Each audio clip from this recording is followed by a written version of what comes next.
Well, I came to Berkeley a few moons ago, and it's so far away in my memory that it will take time to sit down and recollect in order to find the approximate date of my arrival.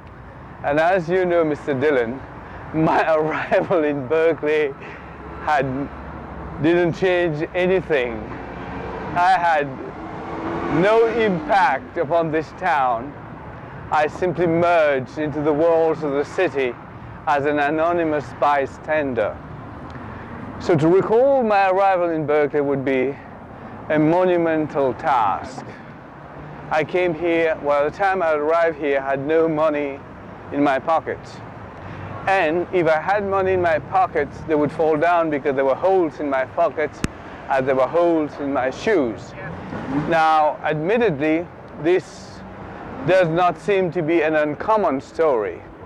There are some other fellows that I can mention who arrive here in the similar, if not more pressing circumstances. Of course, on the streets, there were the marvels of drum beating, people wandering all over town as if they had nothing, no concerns in the world. Probably I had the suspicion that someone else was writing their exams for them, but don't take my word for it. There have been some minor cases of tennis player who, at the last moment, was taken out of the abyss of doom and failure, of condemnation by the parents, by some obscure fellow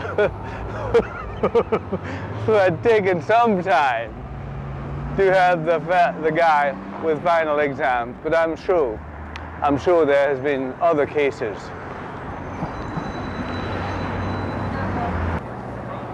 This round pond brings back memory of the times when we lived without addresses, so to speak, living in the shadows, drifting around town from place to place, asking somebody for a place on the couch. Well, we used to drop messages here in bottles. Now, occasionally somebody coming from class would pick up the bottle and would know that for some of those guys who have no telephone, do not pay rent, and are living exclusively on love and fresh air, and when they need to meet, they drop in bottle messages in this pond.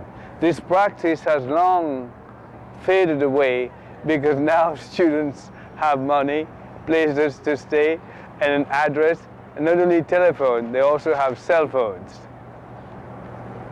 Not far away from here, on these benches, underneath these olive trees, if you come here on a Saturday afternoon or a Sunday afternoon, you may find people drumming.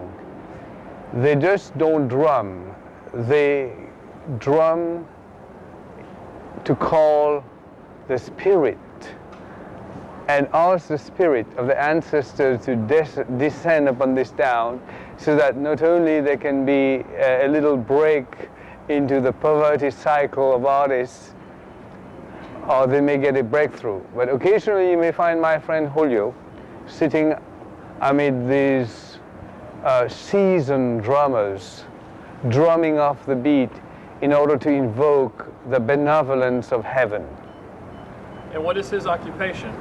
Julio is known for having been the man who attended the most parties not only in this town, but probably in the whole world. According to the words of Mr. Kerry Thomas, Julio is now leaving a party for another party, and he, after having gone to the other party, is leaving for another party. This is an everyday activity, a full occupation. And his parents sent him to school to do what? To study law. And he says, la ley es dura, pero es la ley. Law is hard, but it's the law. He studied law in Madrid, And after having gone through the first book, he found solace and comfort in the meditational happiness of the Himalayas. And having seen the Ganges, he metamorphosed into a person who could not only not practice law, but interrogate about the value of law.